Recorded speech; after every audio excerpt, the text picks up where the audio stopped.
Coming up on Locked On Dodgers, we've got a little bit more roster intrigue heading into this morning's announcement of the actual roster for the NLDS. We'll talk about those last couple spots. We'll talk about who we think might be X factors for the Dodgers in this series and in the postseason in general. And we will make series predictions for the NLDS between the Dodgers and the Padres. So let's get Locked On Dodgers. You are Locked On Dodgers, your daily Los Angeles Dodgers podcast. Part of the Locked On Podcast Network, your team every day.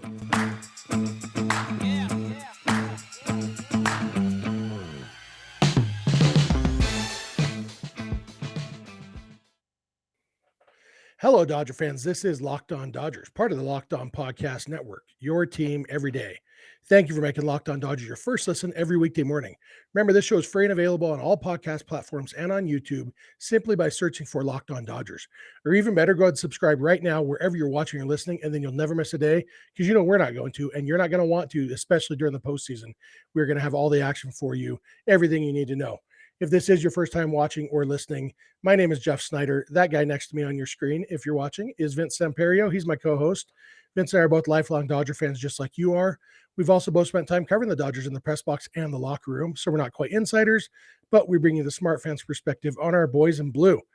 And Vince, I might have to stop saying that we're not quite insiders if you keep being an insider. I just found out Vince is going to be covering the Dodgers at Dodger Stadium and at Petco Park as credentialed media. I mean, Vince, you're looking more and more insidery every time I see you.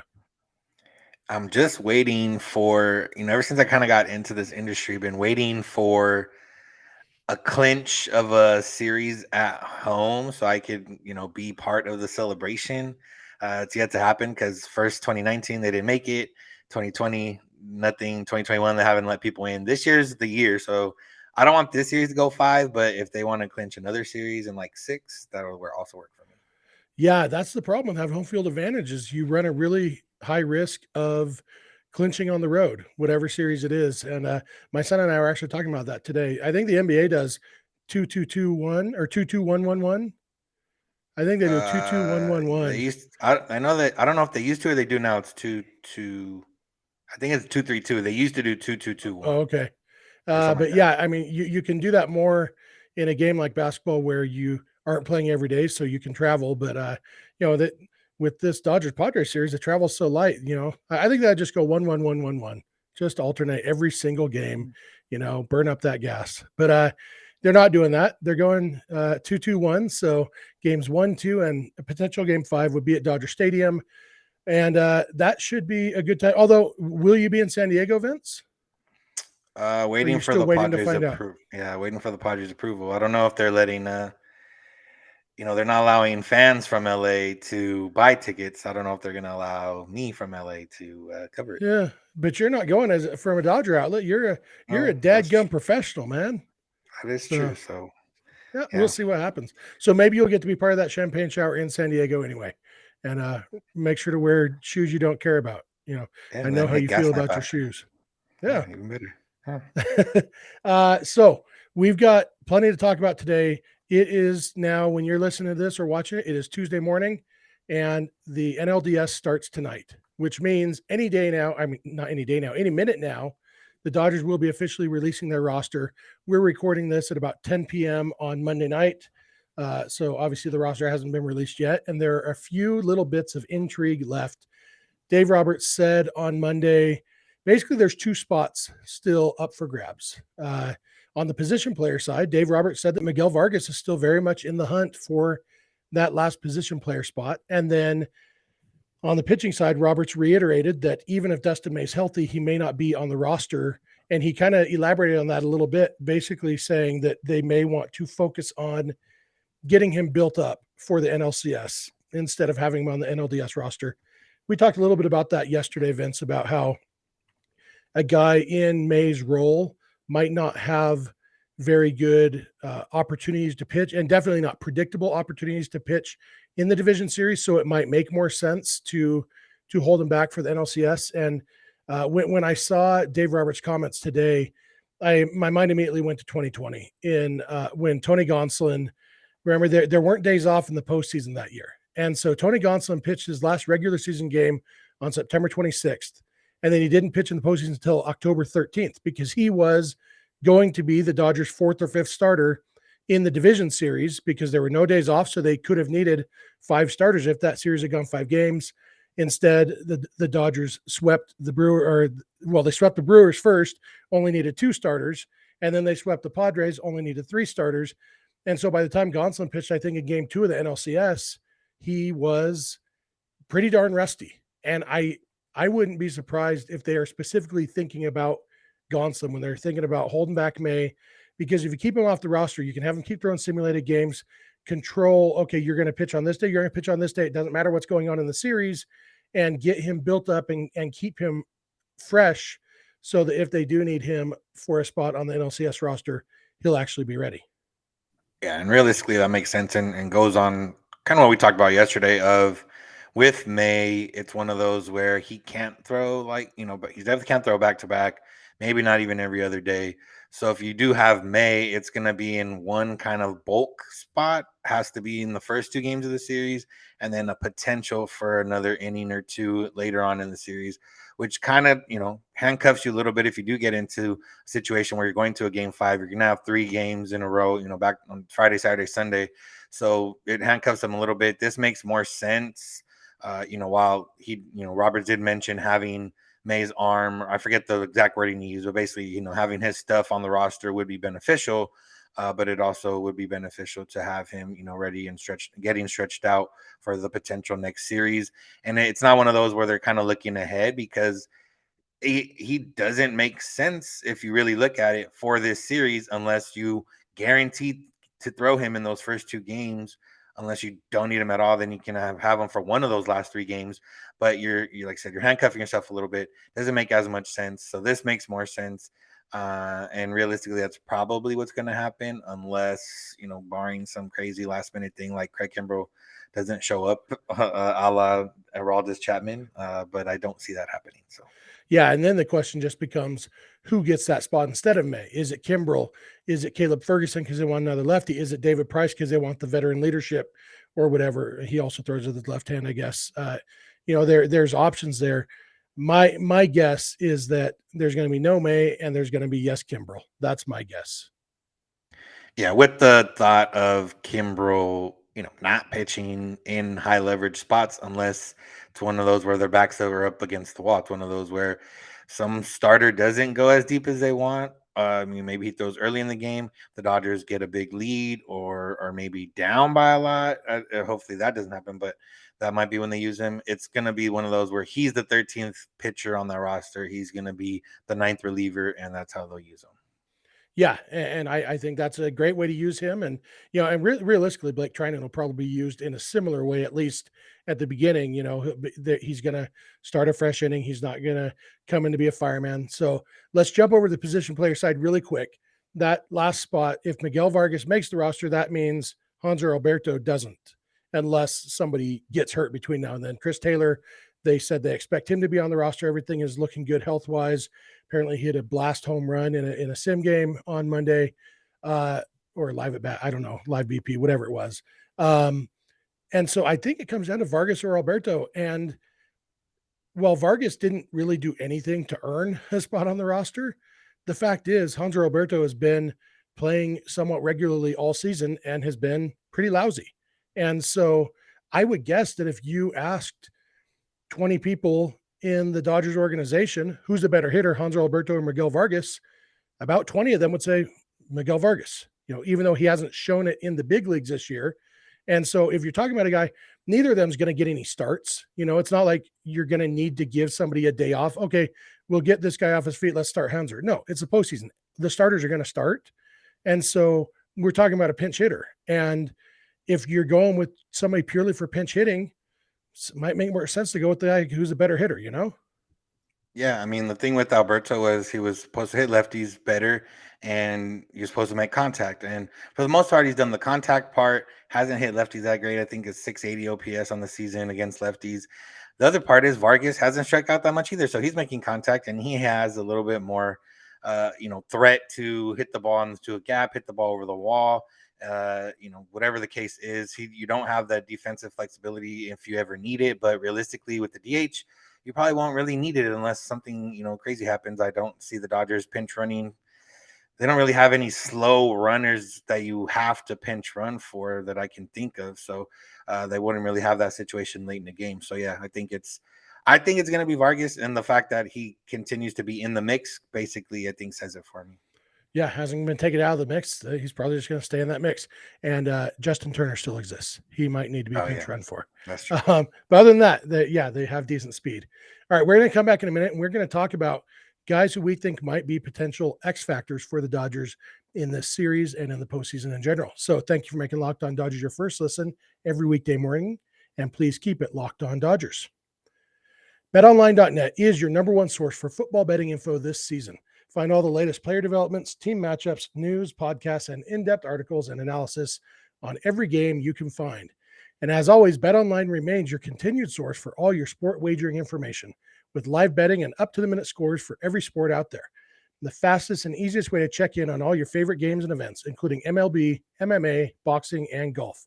Head to betonline.net or use your mobile device to learn more. BetOnline, where the game starts. All right, Vince, we are back. And I've been thinking a lot about this concept of X factors. I feel like if the Dodgers go on to win the World Series this year, it's probably a pretty safe bet that Freddie Freeman had a pretty solid October. Mookie Betts probably played pretty well. Julio and Kershaw probably pitched pretty well. But I think we see every year that there's always also somebody else who, or even multiple somebodies else who step up and play a role that we wouldn't have predicted. It doesn't have to be a shock. The Dodgers don't have anybody on their roster who we would be shocked if they contributed, but they do have plenty of guys on the roster who haven't been great this year or haven't contributed as well as we might have hoped they would, and even like in 2020, you had that one game where Austin Barnes had a squeeze bunt and a home run in the same game. I wouldn't say Austin Barnes was the reason the Dodgers won the World Series, but he was a big part of that particular game, and so you got things like that where guys just will play a role that maybe you didn't necessarily predict. And so we're going to try to predict those right now. I figure we each do one position player and one pitcher, Vince, who we think might play. We might look back and say, "Ooh, that guy played a bigger part in this World Series championship than I might have thought he might have." So, you want to go first? You want me to, Vince? Go ahead. You're already in the talking. You're already talking. I'm talking, so I'll keep talking. For me, I'll start with my pitcher, and I think I'm going to go with Tommy Kahnle. Tommy Kahnle, and this is kind of where I'm saying everybody who's on the pitching staff is good. Andrew Heaney and maybe Craig Kimbrell are the only guys on the pitching staff who you'd look at and say, "Oh, he kind of struggled this year."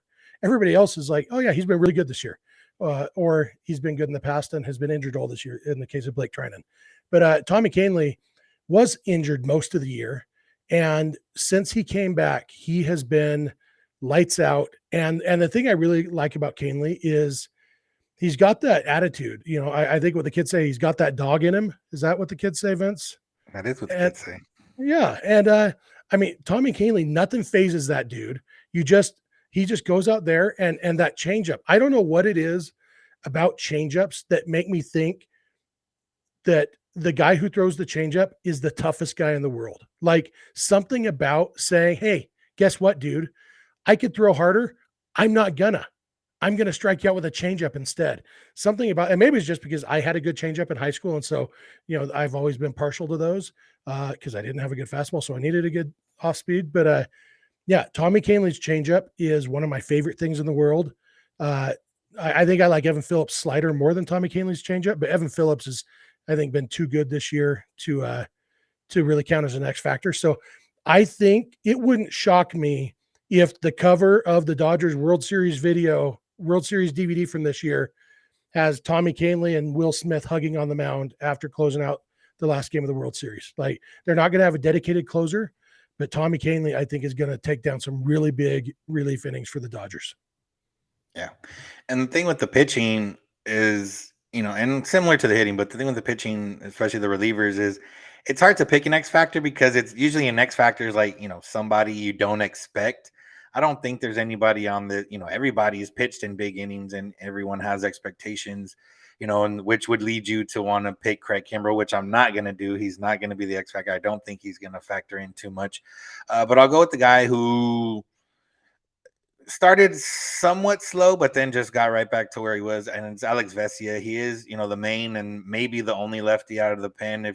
Depending on what you count on Heaney, if he's gonna probably be a bit more of a bulk guy, there's probably another guy you could pick. But Vesia is that guy that has really shown up and shown out and continued to be, what they got him for Dylan Floro, and he's been, really good since then, and shown why the Dodgers went after him. And I think in the postseason, he's built for it because he feeds off adrenaline and he feeds off the big moments and he thrives on it. And, he has that emotion, and I expect him to be throwing some big innings, and he's going to get thrown into those big, he's going to get a lot of time. He's going to get a lot of innings, 7, 8, 9 big situations, either coming in with runners on base because he is more of a strikeout guy, or, coming into an inning where he's facing some of the best hitters on the other team. And I think for me, it's got to be Vesia, and I hope so, because it's fun to watch him react when he does well. Yeah, absolutely. You have to assume that there's going to be some pretty big Vesia Soto matchups in the next couple days. So that should be fun. On the position player side, I don't know. Like, I'm tempted to go with Joey Gallo as my X factor, because I really want it to be Joey Gallo. I want Joey Gallo to hit. And the thing about an X factor is it doesn't even have to be good. Cody Bellinger won the 2018 NLCS MVP. He batted 200 in that series, but he had the walk-off hit in game 4. Game 4 of that series in the 13th inning or whatever. And he had the go-ahead homer in game 7. So even though he didn't get very many hits in that series, he had the key hits. And so I could see Joey Gallo doing enough where you look, his postseason batting average was 153, but the 2 hits were both 3-run homers. He could have some big hits, but it's just too scary for me to go with that. So I'm going to go with Chris Taylor. Chris Taylor, coming into last year, had been terrible. He had been an all-star earlier in the year and then just lousy the last couple months of the season. But he came in, he got the big walk-off home run against the Cardinals in the wild card game, and then he had the 3-homer game against the Braves. I think he was the Dodgers' best hitter in the postseason last year. And, Taylor is so streaky, and we've talked about it before. There are times when he's slumping, you watch him bat, and you wonder, how has he ever made contact with the ball in his life? But when he's hot, you watch and you're like, how's he ever missed the ball? He's so streaky, and he's been lousy for a while. And so I feel like maybe this time off with the neck injury reset things, and maybe he comes in on one of those hot streaks. And if he can ride a hot streak for 4 weeks, that could be a huge deal for the Dodgers. So I'm going with Chris Taylor as my offensive X factor. Yeah, and that's that. When it comes down to the offense, it's kind of not as similar, but similar in a different way, because Mookie, Freddie, you expect those guys to do stuff. Even Trey, even with the struggle he had last year in the postseason, you still expect Trey to be good. Will Smith, Justin Turner, who is still up there in the upper tier for the Dodgers. Max Muncy's probably where where it starts moving into, okay, these guys probably you don't know what you're going to get from them, and he's one of the guys that we kind of don't know what we're going to get from him at this point. But I'm going to piggyback off your original and go with Gallo, and I think it's going to be like you said. He's not going to hit 400 in the postseason. I think he's going to be a factor in multiple games of why the Dodgers win, whether that's a big hit late in the game, a big home run, an RBI single, whatever the case is. I think he's going to factor as one of the main reasons they've won multiple games. I don't think he's going to be a guy that carries them, but like I said, I do think he's going to factor in probably 3 or 4 games and have a big hit or a big moment. And realistically, that's all you can ask for, because he's not, you don't know if he's going to start or not. He's, one of the last guys left on the roster to get added, in terms of where he's at. But I'll go with Gallo on that one. And like I said, I think it's very hopeful, especially when the Dodgers traded for him and he started off a little bit hot and we were all like, oh man, this is cool. This is good. Then he tailed off a little bit, started making, missing the ball a lot, started striking out.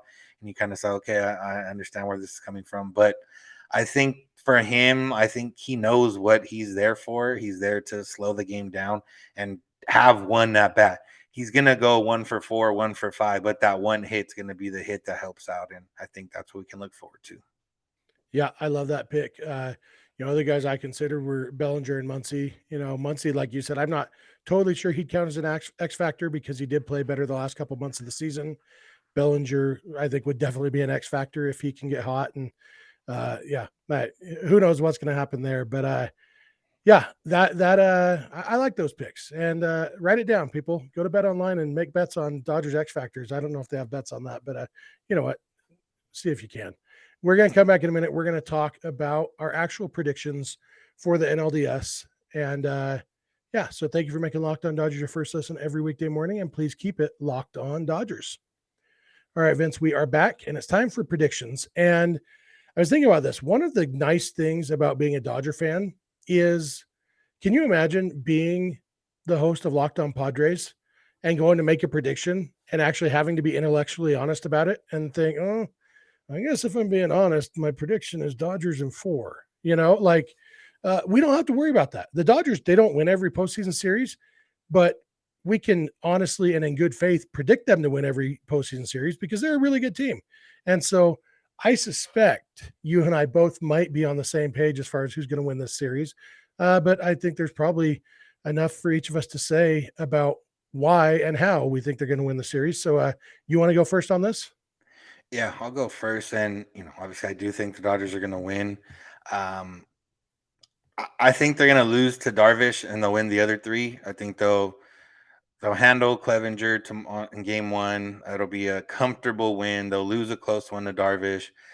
They'll win a close one against Musgrove against Snell. And then Justin Turner will get his, not revenge, but he'll get a big hit against Musgrove to win that one. The good part about it is if it does go to 5, you're probably going to face Mike Clevenger again or Sean Manaea, who, if he makes on the roster, or a bullpen game, depending on how the Padres want to play it. But at that point, that's going to be the 3rd game in a row. If the guys don't go too deep into the game Friday, Saturday, then it's all handled differently.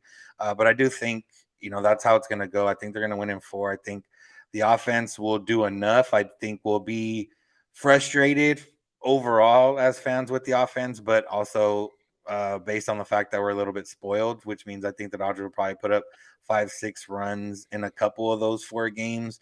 But it'll be where they leave runners on base and maybe let guys off the hook a little bit.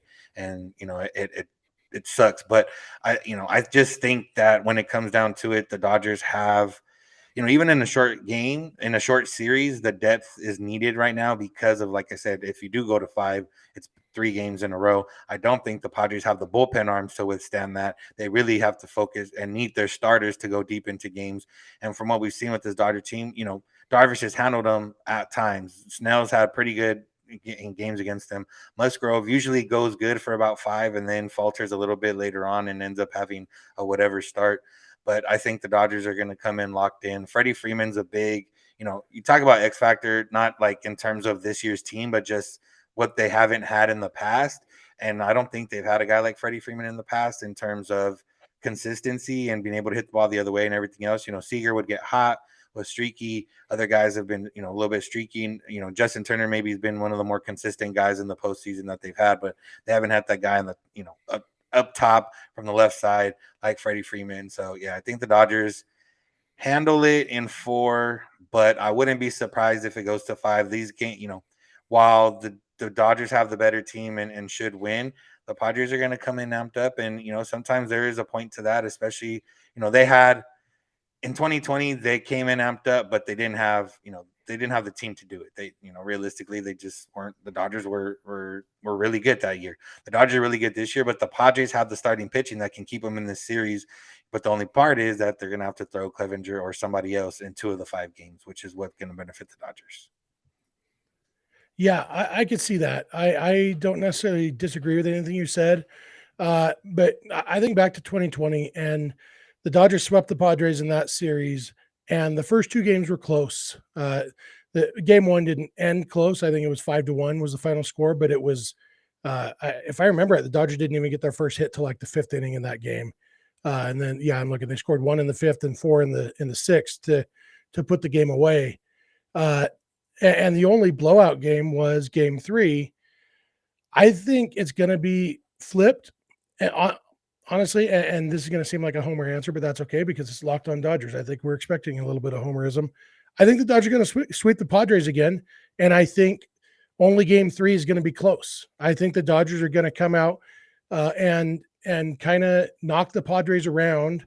I don't think it's going to be 12-3 like Game 3 in 2020 was, but I think the Dodgers are going to come up and win Game 1 against Darvish, 5-2.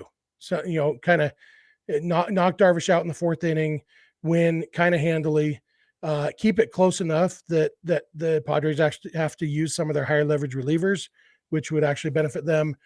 Game 2, that I think they knock Snell out in the third inning and they win 8-3.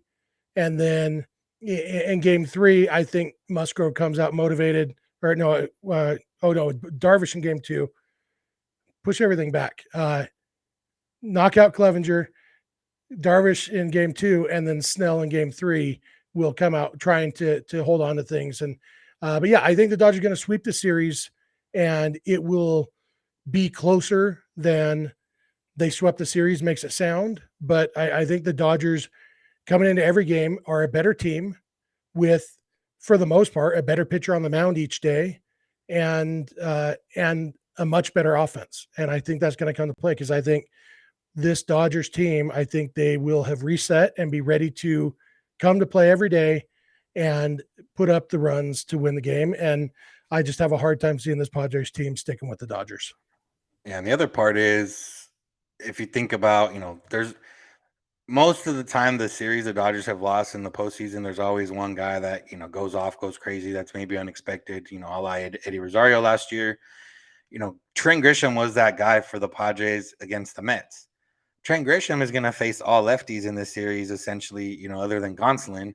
And there was a point, or most of the season, where he wasn't even getting starts against left-handed pitchers. So, that neutralizes that at least. I would hope so. I would hope, that he doesn't carry it over and that the Dodgers, left-handed pitchers can handle him. And I think it's beneficial. Soto, Profar, you put Profar on the other side. Profar's had a good year overall, but even then he's not. He might be playing above what he actually is a little bit, and guys like that. And then Machado's been a guy who he's had singular moments against the Dodgers here and there, but he's never really come through against the Dodgers, not that you remember or that mattered too much. Obviously, didn't matter. Even if he had hit a walk-off grand slam against the Dodgers here, it wouldn't have mattered because they went 14-5 against them. But Machado's a guy who, especially those last few series, you just remember striking out a lot and maybe hitting a solo home run. So I think the Dodgers, the pitching is what's going to carry them. And like I said, the offense will be frustrating, but still good. Frustrating in terms of us being spoiled.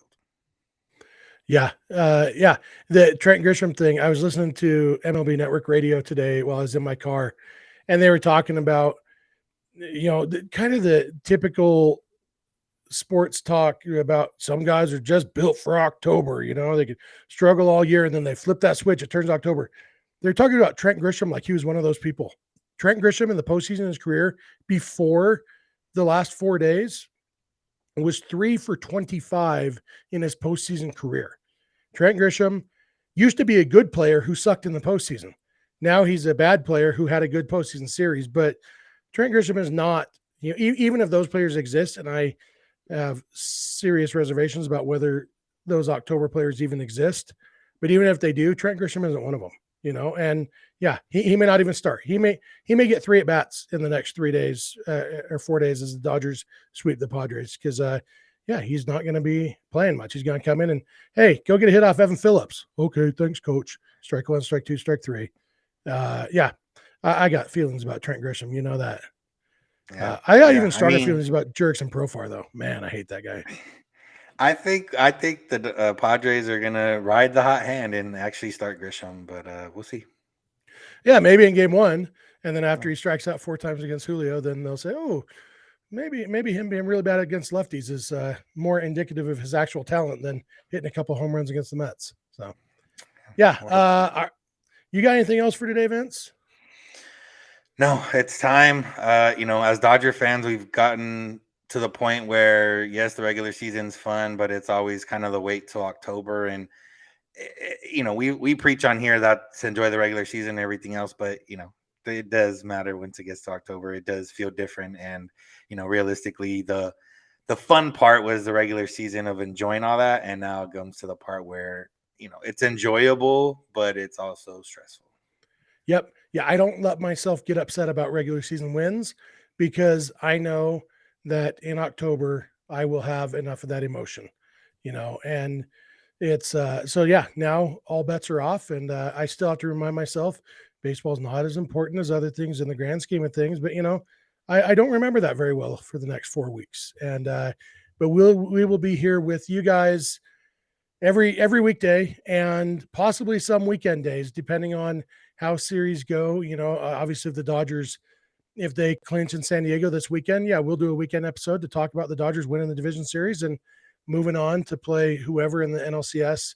We'll play it by ear, but we will definitely be here at least every Monday through Friday throughout the postseason and then throughout the offseason, because we just don't miss days. That's who we are. It's what we do, because we're Locked On Dodgers, baby.